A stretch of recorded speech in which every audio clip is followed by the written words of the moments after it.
बिस्मिल्लाहिर्रहमानिर्रहीम। लाखों करोड़ों दरूद नबी अकरम सल्लल्लाहु अलैहि वसल्लम पर। आज जो हमारा टॉपिक है वो है कि एक वेरिएबल क्या होता है और वेरिएबल का प्रोग्रामिंग के अंदर क्या काम होता है। तो ये जो टॉपिक है वेरिएबल, पहले हम इसकी डेफिनेशन देख लेते हैं।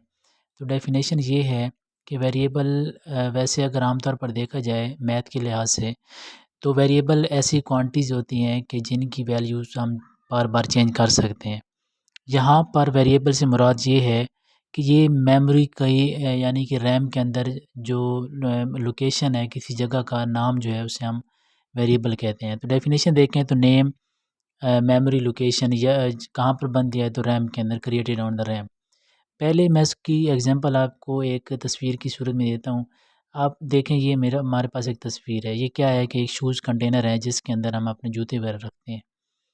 तो सेम इसी तरह ये जो जगह बनी हुई है शूज़ रखने के लिए, तो ये भी एक कंटेनर, तो वेरिएबल भी एक कंटेनर होता है जिसके अंदर हम वैल्यूज़ को स्टोर कराते हैं, जबकि ये कंटेनर जो होता है इसके अंदर हमने शूज़ को स्टोर करवाया हुआ है। दूसरी एग्जांपल अगर देखें तो हमारे पास ये देखें, ये हमारे पास क्या है कि कपड़े रखने के लिए कुछ कंटेनर्स हैं, यानी कि ये कपड़े क्या हैं, वैल्यूज़ हैं, और ये जो कंटेनर हैं ये क्या है, वेरिएबल्स हैं। तो वेरिएबल्स के अंदर हम क्या कराते हैं, कोई ना कोई कोई ना कोई वैल्यूज़ को स्टोर करवाते हैं। अब हम इसे एग्जांपल के तौर पर भी देखेंगे। तो पहले हम इसको देख लेते हैं कि रैम के अंदर ये कैसे काम करता है। अब ये देखें, ये तस्वीर आप अगर इसको देखें, ज़रा बड़ा कर देता हूँ तस्वीर को।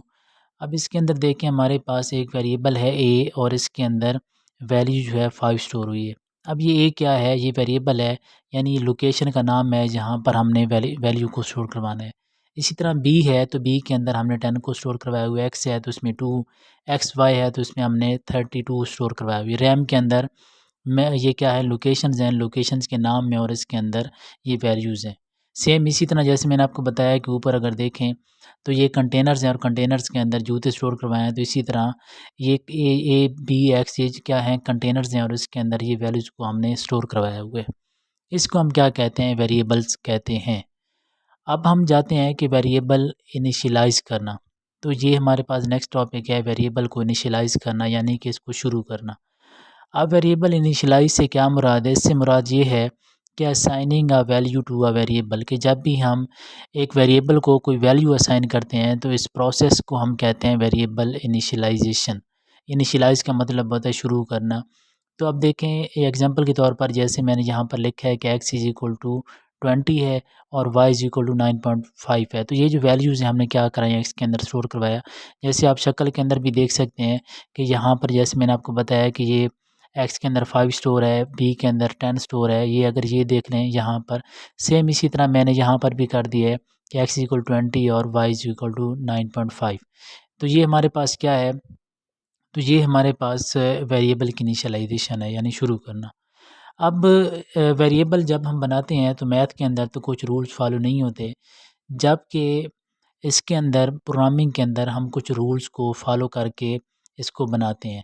तो हम जो नेक्स्ट टॉपिक है वो है कि रूल्स फॉर नेमिंग वेरिएबल। तो वेरिएबल को जब हम नाम देते हैं तो वो कैसा होना चाहिए, बारी बारी हम देखेंगे। सबसे पहली बात ये है कि जो वेरिएबल होता है उसमें तो 3 चीज़ों से मिलकर बनता है। उसमें लेटर्स होते हैं, नंबर्स होते हैं, और अंडरस्कोर। अंडरस्कोर किसे कहते हैं, अंडरस्कोर ये वाली जो अलामत ये लगी हुई है इसको अंडरस्कोर कहते हैं।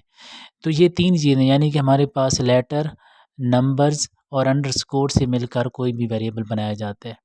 दूसरा जो है वो ये है कि किसी भी उसका जो वेरिएबल है उसका पहला जो करैक्टर है वो या तो लेटर में होना चाहिए या वो अंडरस्कोर होना चाहिए। तीसरी बात इसके अंदर ये है कि ब्लैंक स्पेस जो होती हैं वो अलाउड नहीं है, यानी कि आप जब भी वेरिएबल बनाएंगे तो उसमें आपने ये नहीं लिखना। फॉर एग्जांपल जैसे आप लिखते हैं माई कार, माई नेम, तो माई के बाद आप स्पेस देंगे तो वो स्पेस नहीं होनी चाहिए। नेक्स्ट ये है कि अपर एंड लोअर केस अलाउड। आप किसी भी उसमें लिख सकते हैं, अपर भी लिख सकते हैं और लोअर में भी आप लिख सकते हैं। नेक्स्ट ये है कि special symbols can not allowed. आप इसके अंदर स्पेशल सिंबल जो होते हैं वो यूज़ नहीं कर सकते। नेक्स्ट है कि keywords can not allowed. Keywords हम पिछले लेक्चर के अंदर पढ़ चुके हैं कीवर्ड्स। तो वो जो कीवर्ड्स हैं जो पहले से बने हुए कुछ वर्ड्स हैं उसके अंदर सी के अंदर, वो अलाउड नहीं है। और लास्ट ये है कि declare for only one data type. आप किसी भी वेरिएबल की जो टाइप है वो एक रखेंगे, यानी उसके अंदर जैसे फॉर एग्जांपल यहाँ पर मैंने x=20 लिखा है, तो अब x के अंदर आप कोई और वैल्यू स्टोर नहीं कराएंगे। आपने क्या करना है, मतलब ये x, चलो ये जो नेक्स्ट टॉपिक हमारा आएगा उसके अंदर मैं ये चीज़ समझा दूंगा, लेकिन ये है कि इसकी डेटा टाइप जो होगी वो एक होगी। डेटा टाइप क्या होगी, तो हमारा नेक्स्ट जो लेक्चर है वो आपने देखना है। तो आज के लिए इतना ही काफ़ी है। तो नेक्स्ट अगर आपने प्रोग्रामिंग को बिल्कुल बेसिक से जानना है तो इस चैनल को सब्सक्राइब भी करें, इसको लाइक भी करें, शेयर भी करें। तो तब तक के लिए अल्लाह हाफ़िज़।